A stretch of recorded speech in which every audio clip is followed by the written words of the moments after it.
In our system, the United Methodist Church, the bishop decides when pastors arrive at churches and when they leave. And Bishop Elaine Stanovsky is announcing today that she intends to appoint me as the pastor of Marysville United Methodist Church, beginning July 1st.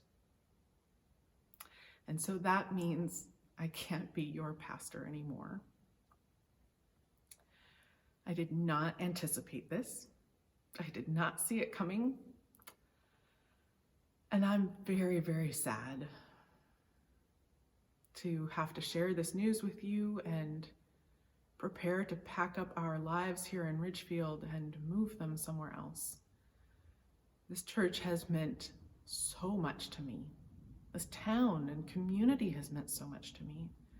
It has been my home, my family's home, my children's home. The only home Ollie remembers. And I'm a little bit in shock and in disbelief that I'm making this announcement to you this morning. I had to write myself some notes so I don't forget what I need to say. Surprise, so sad. Okay, well, I got through the first two.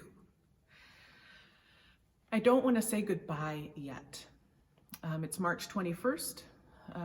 In the Methodist Church, all new clergy start July 1st, so we have about 3 months.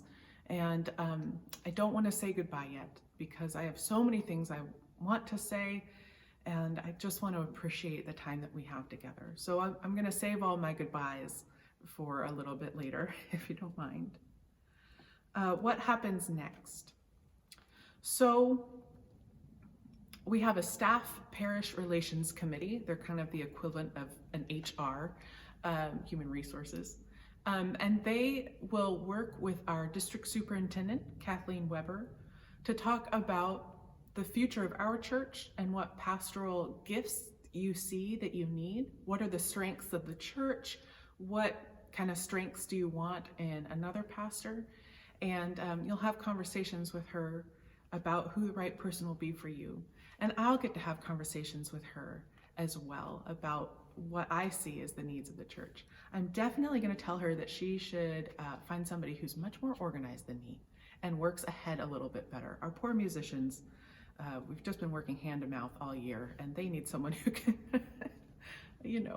hopefully be strong in areas where I was not. But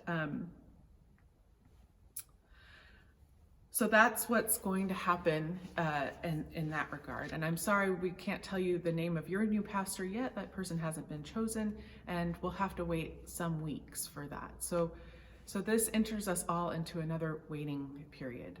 So we are either at this point really good at waiting or really, really sick of it. But we just have to do some more waiting.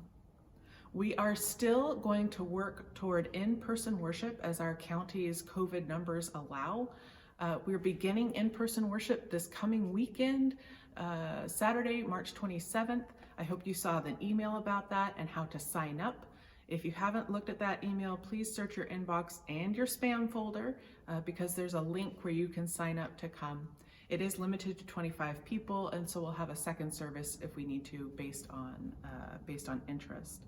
But we're going to continue to work forward toward a new way of being church. We're not just hitting the pause button. We're going to see how we can get together as safely as possible to continue to be our faith community for one another. I am going to continue to be as present as I can to help us move forward together and prepare not just for a new normal in the church, but to prepare for the next pastor as well. I know you all did that so well when Pastor James was leaving and preparing for me, that when I came, I felt so welcomed, I felt wanted, I felt ready to be made part of the community, and I really want that for the next person as well.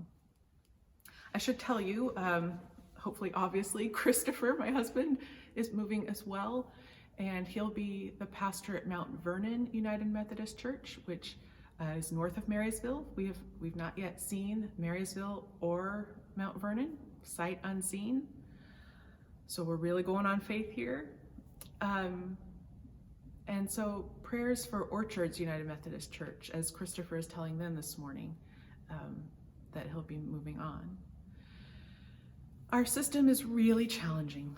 Our itinerant system is just really challenging. But one thing I thought to myself this week is that if it weren't for our system, I'm really not sure I would ever leave Ridgefield. I don't know that I would ever be able to say, you know, it's time for me to leave. And that would either lead to one of two things, probably. One, either you would eventually get sick of me and want someone who can pick out the hymns more than 20 minutes ahead of time, and just want someone who has different gifts, right? To breathe some new life into the place. Or two, you know, we'd never do that hard work of saying goodbye and welcoming someone new.